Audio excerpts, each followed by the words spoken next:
नमस्कार, मैं अभिषेक जखमला आपका जखमला डिजिटल स्टूडियो में स्वागत करता हूं। तो आज हम जानेंगे कैमरा कैसे चलाते हैं और कैसे अच्छी अच्छी फ़ोटोज़ क्लिक करते हैं। तो चलिए शुरू करते हैं।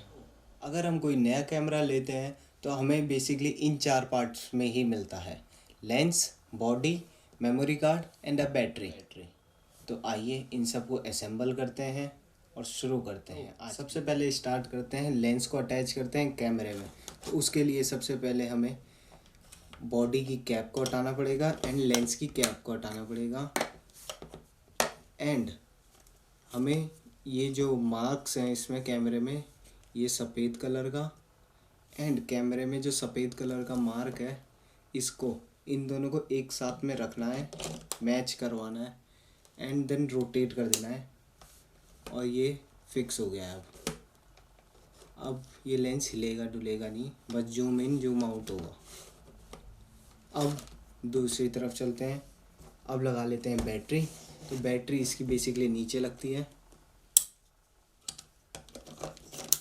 बैटरी लगाने के बाद अब मेमोरी कार्ड लगा लेते हैं।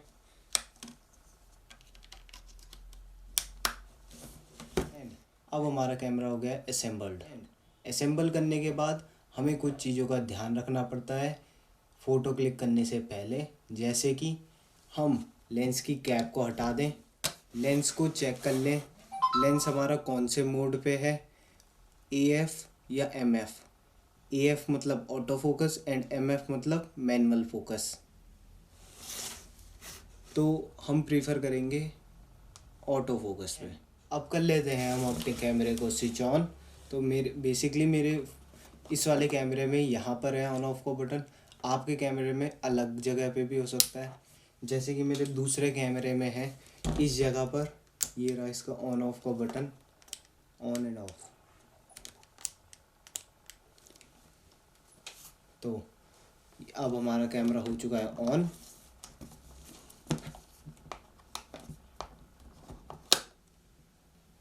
अब हमारा कैमरा हो गया है ऑन एंड हम रेडी हैं अच्छी अच्छी फ़ोटो क्लिक करने के लिए। एंड कैमरा ऑन होने के बाद अच्छी अच्छी फ़ोटो खींचने के लिए हमें करनी पड़ेगी कैमरे की सेटिंग। तो कैमरे की सेटिंग करने के लिए सबसे पहले सेटिंग करते हैं मोड्स की।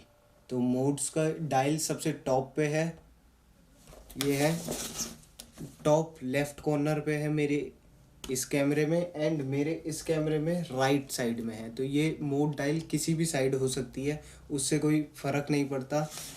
मोड डायल बेसिकली ऐसी होती है, नंबर इसमें अल्फ़ाबेट्स लिखे रहते हैं। तो मोड डायल्स में बेसिकली 3 टाइप के मोड्स होते हैं, एक ऑटोमेटिक, दूसरा semi automatic and third one manual mode. So manual mode आसानी से दिख जाएगा आपको, M से लिखा होगा एंड ऑटोमेटिक मोड A+ से लिखा होगा एंड बाकी के जितने भी मोड्स बचे वो सेमी ऑटोमेटिक्स में आते हैं।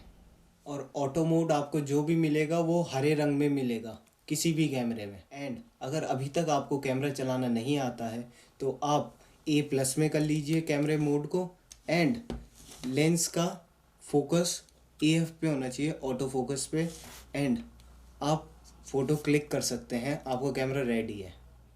हमें मैनुअल मोड में इसलिए स्विच करना पड़ेगा क्योंकि ऑटो मोड में हमारे पास कोई भी कंट्रोल नहीं होता है, कैमरा सारी सेटिंग्स खुद से करता है। तो कभी कभी तो बहुत अच्छे रिजल्ट मिलते हैं और कभी कभी बहुत बेकार। जिस किसी को भी फ़ोटोग्राफी सीखनी होती है वो बेसिकली मैनुअल मोड ही सीखता है। लाइट हमारी फ़ोटो को अच्छा बनाती है। अगर हमें चाहिए बैलेंस सिचुएशन, ना ज़्यादा लाइट ना कम लाइट, जो कि हमारी फ़ोटो को अच्छा लुक देगी। 3 चीज़ हैं कैमरे में जो कि लाइट को कंट्रोल करेगी, उसे हम एक्सपोजर ट्रायंगल भी कहते हैं। उसमें आते हैं पहली शटर स्पीड, दूसरा ISO and third is aperture. And अगर आपने ये तीनों चीज़ सीख ली तो फ़ोटोग्राफी आपके लिए बहुत आसान हो जाएगी। कैमरे में सबसे पहले हमें जो दिख रहा है ये है M, जो कि है मैनुअल मोड, एंड सेकंड है ये नंबर 1/250, ये है हमारी shutter speed. Basically shutter speed वो होती है जितने देर के लिए हमारा शटर ओपन होता है और लाइट सेंसर पे पड़ती है और इमेज कैप्चर होती है और वापस से शटर क्लोज हो जाता है। उसको शटर स्पीड कहते हैं। 1/250 का मतलब है 1/250th सेकंड के लिए शटर खुला रहेगा एंड वापस उसमें बंद हो जाएगा। अब तीसरी चीज़ जो हमें अपने कैमरा स्क्रीन पर दिख रही है वो है ये वाला नंबर F8, जो कि है अपर्चर नंबर। ये नंबर जितना छोटा होगा उतना ही लेंस का अपर्चर होल बड़ा होगा साइज़ में, एंड जितना ये नंबर बड़ा होगा उतना छोटा होता रहेगा हमारा अपर्चर होल। एंड जितना छोटा नंबर होगा उतनी ज़्यादा लाइट आएगी कैमरे के सेंसर पे, एंड उतनी ही ज़्यादा फ़ोटो ब्लर रहे, बैकग्राउंड ब्लर रहेगा फ़ोटो का। अपर्चर भी कंट्रोल करता है कि कितनी लाइट कैमरा के सेंसर में जाए या पड़े। अब जो चौथी चीज़ हमें दिख रही है ये है ISO। इस वक्त जो 200 पे, ये बेसिकली एक आर्टिफिशियल लाइट रहती है जो कैमरा खुद प्रोड्यूस करता है। तो ये जितना ज़्यादा होगी, ये वाली लाइट जितनी ज़्यादा होगी उतनी ही इमेज थोड़ी सी फटने लगेगी अगर ज़्यादा ISO हो गई। अगर ठीक है मतलब 300 400 500 तक 800 तक 1000 ऐसे तक है तो ठीक है, नॉइज़ उतना नहीं मिलेगा हमें फ़ोटो में। पर अगर ये एक्सीड करती है अपनी लिमिट तो फटने लगेगी फ़ोटो हमारी। ये हमें ISO जब हमारी shutter speed and aperture balance हो जाता है उसके बाद ISO को सेट करना चाहिए अगर रिक्वायर्ड हो तो, वरना ISO हमें मिनिमम से मिनिमम रखना चाहिए। यहाँ पर हम देख सकते हैं अपनी कैमरा स्क्रीन के ऊपर शटर स्पीड हमारी 500 ऑफ अ सेकेंड है एंड अपर्चर 1.8 है एंड ISO 100 है। तो अपर्चर हम बेसिकली सबसे कम इसलिए रखते हैं कि डेप्थ ऑफ फील्ड, मतलब जितना ब्लर होगा बैकग्राउंड उससे ज़्यादा ब्लर होगा बैकग्राउंड। यहाँ पर अगर मैं अपर्चर बढ़ा दूँ तो अंधेरा भी हो गया। अंधेरे को हम सेट कर सकते हैं शटर स्पीड से, शटर स्पीड कम कर दी एंड पीछे की चीज़ें भी फोकस में आने लग गई थोड़ी थोड़ी। यहाँ वाली ये पत्ती फोकस में है, जैसे हमने इस पे फोकस पे तो ये पत्ती दिख रही है। और आगे जाएंगे हम बड़े पे तो और क्लियरली 8 पे चले गए अपर्चर एंड ISO बढ़ाना पड़ेगा। ISO होता है आर्टिफिशियल लाइट, आर्टिफिशियल लाइट बढ़ाते हैं तो ये कैमरे की लाइट है, इसको ज़्यादा बढ़ाने से फ़ोटो में फटने की दिक्कत आ जाती है। तो ये हो गई। अब ये देख सकते हैं यहाँ पे भी क्लियर दिख रहा है ये पीछे की चीज़ें। और जैसे ही हम इसको कम करते हैं अपर्चर को, लाइट ज़्यादा आ गई एंड ISO कम करते हैं। अब ISO कम कर दिया एंड शटर स्पीड बढ़ा देते हैं तो अब हमारी फ़ोटो हो गई है फिर से बैलेंस्ड। एंड अब देख सकते हैं ब्लरी बैकग्राउंड ज़्यादा ब्लर है एंड अगर हम अपर्चर कम कर दें, ज़्यादा कर दें तो वही फिर से कि ब्लर कम हो जाएगा। अब जो हमें कैमरे स्क्रीन पर पांचवी चीज़ दिख रही है ये है हमारा एक्सपोजर कॉम्पनसेटर। इसका बेसिकली काम होता है ISO के ही जैसा, लाइट को घटाना बढ़ाना। हम प्रीफर करते हैं कि ये ऑटो में ही रहे तो इसको नहीं छेड़ते हैं। ये है हमारा फ्लैश लेवल एडजस्टर, तो इसको भी हम नहीं छेड़ेंगे क्योंकि अभी हम फ्लैश का कोई रोल नहीं कर रहे हैं। ये वाईफाई का है, जिसके कैमरे में वाईफाई होगा उसके उसमें दिखेगा ये यहाँ पर। ये है अब हमारा मीटरिंग मोड। अब जो हमें N दिख रहा है ये है पिक्चर स्टाइल, जो कि अभी मैंने न्यूट्रल पे डाल रखी है, आप ऑटोमेटिक पे रहने दीजिए। ये सबसे पहले वाला ऑटोमेटिक पे है तो ये खुद अपने हिसाब से बना लेगा फ्रेमिंग कि कैसे करना है पिक्चर स्टाइल। अब हमें जो N दिख रहा है अपनी कैमरा स्क्रीन के ऊपर, ये N है हमारी पिक्चर की शूटिंग स्टाइल। तो ये हम चेंज भी कर सकते हैं। मैं न्यूट्रल पे शूट कर रहा हूँ जो N से, पर आप ऑटो में कर लीजिएगा। ऑटो में कैमरा अपने हिसाब से खुद पिक्चर स्टाइल सेट कर लेगा। मैं न्यूट्रल पे इसलिए शूट कर रहा हूँ क्योंकि मैं बाद में एडिट कर देता हूँ अपनी फ़ोटोज़ को, इसलिए न्यूट्रल में सबसे अच्छे कलर्स मिलते हैं एडिटिंग के बाद। वरना आप ऑटो में रखें, कैमरे अपने हिसाब से एडजस्ट कर लेगा। अब हमें जो कैमरा स्क्रीन के ऊपर दिख रहा है AWB, ये है वाइट बैलेंस को चेंज करने के लिए। तो अभी ये ऑटो पे है तो AWM पे, अब जैसे डे पे होगा तो डे पे लगा देना है, शैडो पे होंगे अगर शैडो पे फ़ोटो खींच रहे होंगे तो शैडो, एंड क्लाउडी पे तो क्लाउडी, एंड ये बहुत सारे हैं पर मैं प्रेफर करता हूँ ऑटो पे।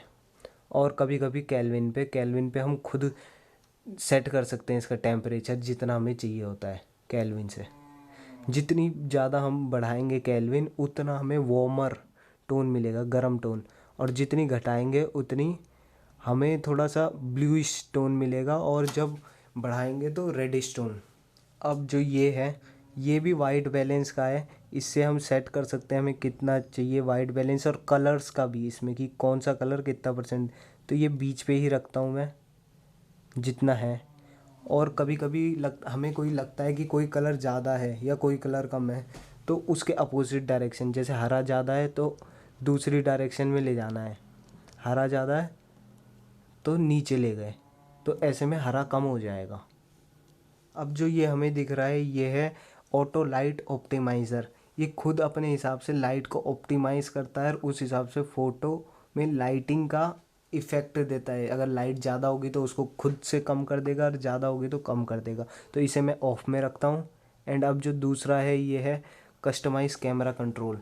तो इसमें मतलब यह कि कोई बटन में कुछ चीज़ ऐड करनी है, जैसे मैंने कर रखा है ये शटर वाला बटन है फ़ोटो क्लिक करने वाला, इस पर मैंने हाफ़ प्रेस पे ऑटो फोकसिंग का वो दे रखा है कि जैसे ही मैं हाफ़ प्रेस करूँगा तो ऑटो फोकस हो जाएगा, ऑटो फोकस का काम करेगा कैमरा। तो इससे हम ये एडजस्ट कर सकते हैं। एंड अब जो ये हमें वन शॉट दिख रहा है ये है फोकस, बेसिकली फोकसिंग का एक। तो वन शॉट मतलब एक बार आपने शटर बटन प्रेस कर दिया या फोकस कर दिया वहाँ पे, तो ये वहीं पे फोकस रहेगा, फोकस इधर उधर मूव नहीं करेगा हमारा। जो ये वन शॉट दिख रहा है ये हमारा फोकसिंग मोड है कि हमें कैसा चाहिए फोकस। वन शॉट जहाँ पे हम फोकस कर दें वहीं पे रहे, एआई मतलब कैमरा अपने हिसाब से खुद सेट करें। एंड ये है सर्व, इसमें अगर आप एक बार फोकस कर देते हैं तो उसके बाद अगर आप आगे पीछे भी होते हैं तो कैमरा खुद से फोकस कर लेता है चीज़ों पे। एंड अब ये देखते हैं ये है फोकस पॉइंट्स हैं ये। अब हमें जो ये दो रेक्टेंगुलर बॉक्स दिख रहे हैं ये है हमारा फोकसिंग पॉइंट्स। तो मैं इसको सिंगल शॉट फोकसिंग पॉइंट में रखता हूँ। एंड आप इसको इसमें भी रख सकते हैं 3-3 के ग्रुप में, ऐसे लार्ज जोन भी में भी रख सकते हैं, एंड ऑटो सिलेक्शन में भी रख सकते हैं। पर मैं प्रेफर करता हूँ सिंगल शॉट पे क्योंकि उसमें हमारा एक्यूरेट होता है। इसमें भी हम कहीं पे भी सेलेक्ट कर सकते हैं हमारा फोकसिंग पॉइंट कौन सा चाहिए, पर मैं सेंटर चूज़ करता हूँ। अब जो ये हमें ब्रैकेट्स दिख रहे हैं ये है मीटरिंग मोड। ये हमें बताते हैं कि कैमरा एक्सपोजर कहाँ से ले। मैंने कर रखा है सेंट्रल वेटेड, मतलब सेंटर से लेगा, और आप कुछ भी कर सकते हैं स्पॉट, जहाँ पे आपने स्पॉट कर दिया मतलब फोकस कर दिया वहाँ पे से लेगा। अब ये है पार्शियल मीटरिंग, खुद जज करके ले लेगा। और ये इवेल्युएटिंग, इसमें भी खुद से ले लेगा कैमरा, खुद पूरी फ़ोटो को इवेल्युएट करेगा इसमें। तो मैं इसको सेंट्रल वेटेड रखता हूँ, आप किसी पे भी रख सकते हैं, इससे उतना फ़र्क नहीं पड़ता। एंड अब ये है हमारी फ्रेम शूटिंग स्पीड। तो मैं सिंगल शूटिंग स्पीड प्रेफर करता हूँ। अगर आपको ज़्यादा चाहिए तो ये हाई स्पीड पे कर सकते हैं। हाई स्पीड का डेमो दे देता हूँ आपको मैं। ये है high speed. And single shooting ये है, एक बार शटर बटन प्रेस कर दिया तो एक ही बार क्लिक होगा। हाई में ज़्यादा बार, और लो स्पीड कंटिन्यूस, मतलब आवाज़ कम हो जाएगी कैमरे की शूटिंग की, पर कंटिन्यूस रहेगा अगर एक बार क्लिक कर दिया। ये रहा। एंड तीसरा है slow silent shooting. Silent shooting में आवाज़ कम हो जाएगी, एक बार ही क्लिक होगा अगर खींचते हैं तो, बस एक बार। एंड अब है नेक्स्ट साइलेंट में कंटिन्यूस। ये कंटिन्यूस है, साइलेंट में शूट कर रहा है।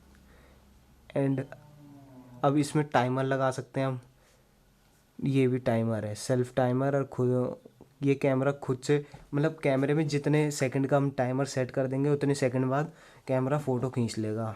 तो मैं सिंगल शॉट पे ही रखता हूँ इसे, क्योंकि मेरे को एक ही फ़ोटो खींचनी होती है एट अ टाइम। और सबसे इम्पोर्टेंट ये है हमारा इमेज का साइज़, इमेज क्वालिटी जिसे कह सकते हैं। मैं तो फ़िलहाल अभी लैंडस्केप या नेचुरल बर्ड्स उर्ड्स की खींचता हूँ तो मैंने रॉ पे रखा हुआ है।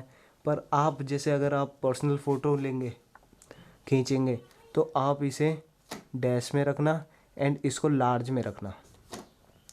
तो ये लार्ज फ़ोटो बनेगी और ये किसी फ़ोन में भी खुल सकती है, लैपटॉप वैपटॉप में सब में आराम से खुल जाएगी। पर अगर आप रॉ खींच रहे हैं तो रॉ आपके केवल